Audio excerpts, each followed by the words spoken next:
So in this video, I'm going to be sharing with you three things. Yeah, the number one will be something you should never do as a broiler farmer. And number two will be that I will take you on a journey of a day in the life of a broiler farmer. And this is not just a typical day, it's a day where I'm going to be vaccinating these birds. That's the second vaccination, the burrow. And the third thing is I'm going to be showing you how you can understand your chicks' behavior in such a way that you will not have mortality on your farm. All right, so if you're interested in these things already, I want you to do me a favor. Click on that subscribe button if you're here to subscribe to the channel, and click on the like button if you think you like the content. Just so you know, this is about past 8 in the morning, and you can see the temperature on the thermometer is reading 26.6 degrees, and that means earlier in the day it must have been lower than this, maybe probably 25 or even 24 point something. You know, there's this cold wind of Harmattan blowing, and I'm actually using these chicks to train those who are currently participating in the Raising Broilers Like a Pro Masterclass. And in case you've not taken that course, you want to take it, it's a full video course where I teach you everything. So you can see the litter, it's pretty dry. And what's the first lesson? In the night, do not leave your chicks, especially in the first 2 to 3 weeks, do not leave them without food in the night, because they will need it to generate some heat, some warmth. In that period, maybe after like 10 days, in some cases, like in this case, about 4 days, I had stopped giving them supplemental heat. So in that case, they would need that warmth, they would need feed to eat in the night and generate some warmth. I purposely left these ones without feed for just 1 day. That's on day 11 stroke day 12. And you can see them huddling in corners. You can see some of them in corners, and they were looking dull in the morning. Some of them were looking dull. It's just cold because I was inside that house. I could feel it when they step on my feet. You know, their feet were cold, and I just knew there was cold in their body, and I needed to change that. So you can see in the morning I quickly added feed in their feeder. This is also the day I wanted to give them the burrow, so I gave them feed in their feeder just to generate some warmth.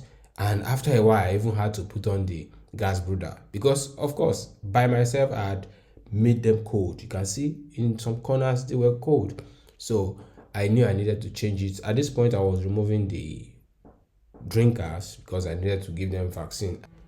I had not even bought the vaccine at this point, but it will only take about say 45 minutes for me to go and get the vaccine and return.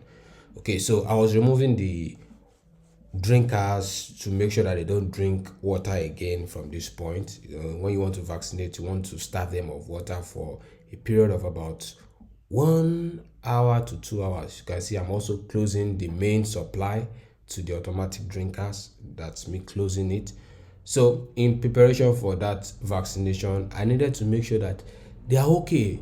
Now fast forward to the point where I had gone to buy the vaccine and I returned. You know, there was still some water in the automatic drinker, so I had to pour them inside a container. So I'll show you the container right now and the water inside. So I had this water poured into this container. So now I need to make sure that they are thirsty. So you can see the gas brooder is still on. I needed to make sure that the temperature rises to about 30 or 31 degrees. So at this point it was still 29.5, and we were around past 9 in the morning at that time.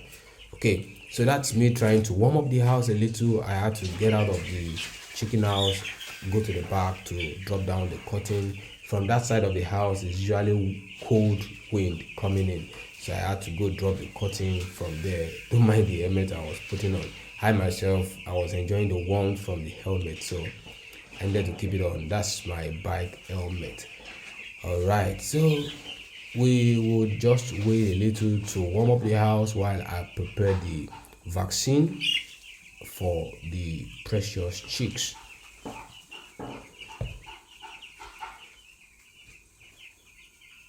Trust me, you don't want to vaccinate chickens when they are sick. Make sure they are healthy when you are giving them a vaccine, because the vaccine would stimulate an immune response, and if they are not healthy, they will not be able to respond well. Okay, so an evidence that they were actually feeling cold and were enjoying the warmth I I'm giving them, in case you have any doubt about that. You can see the way they are spreading their wings on the floor. This is what you will see with local chickens when the sun suddenly comes out after rainfall and they go out to enjoy the warmth from the sun. So this is to tell you that the chicks, understanding their behavior, will help you to ensure that they are okay at all times. I'm just giving them exactly what they want at this point. They are so happy.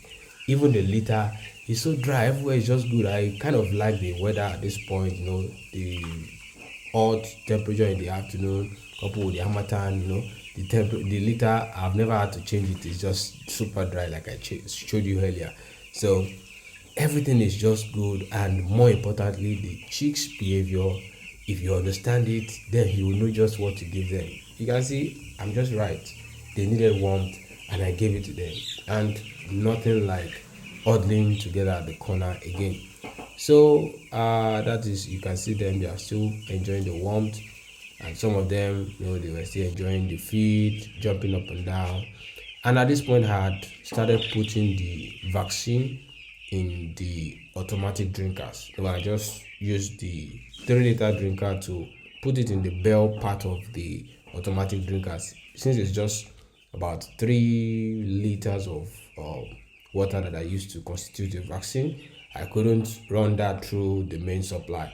So I'll just put it on the bell part of the drinker and then add the rest to the 3-liter drinkers. So that's what we are doing here. Just enjoy the view and see if there's something you could learn from here.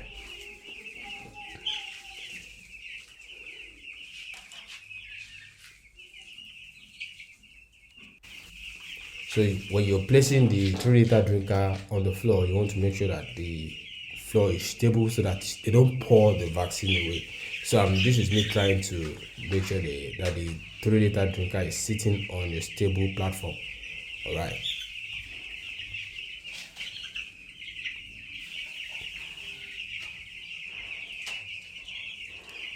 And pardon the helmet again, that's just me enjoying the warmth.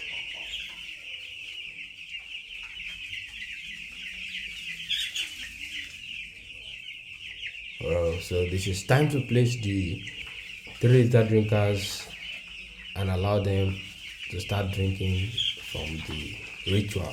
I usually call this vaccine thing ritual. So at this point I was also lowering the automatic drinkers. I forgot to mention that I had to lift them up so that they don't have access to the vaccine before I was ready to let them have it. Okay, so you can see I'm lowering it here to ensure that they start drinking from it. At the same time, they have access to the 3-liter drinker. So now is the time, after placing all the drinkers on the floor, now is the time to walk around and ensure that they are all having their portion of the ritual. So if you see some of them after eating, maybe they are feeling tired or thirsty and they went to one corner to hibernate, you need to walk around the house and ensure that all of them have a part in the ritual. So this is me moving around. I was holding the camera with my right hand and then using that stick to just stimulate them to make sure they leave that corner where they are resting, and once they see others drinking, then they will also want to have a taste. So it's just beautiful in here to have them healthy. What they were looking like in the morning, that cold feeling, it's all gone, and they never had that before. I just intended to show people who are attending the training, to show them how it feels like when you allow them to go all night without feed. In the morning they will be cold, and some people do that over and over and over. So you lose growth. Sometimes you may also predispose them to cough, pneumonia and all that, especially if they get to rest on the bare floor. Your litter is not dry or it's not thick enough, they are resting on the bare floor, it's not good. So this is a training material. I'm just allowing you guys to have access to it. It's a training material, and if you want to have access to my archive of broiler farming videos, it's a special video course. If you want to have access to it, I'll leave a link in the description to this video. It's pretty all you need to succeed as a broiler farmer. Trust me, from start to finish, everything you need to know about broiler farming. This flock, we have about 205 birds here, apart from the 2 that died on the day 1 when they arrived because of weakness. We We have not had any mortality, and I don't think we are going to have throughout the 5-6 weeks period. And this is me turning off the gas now. Everywhere is normal. Okay, see you in the next one. Bye bye.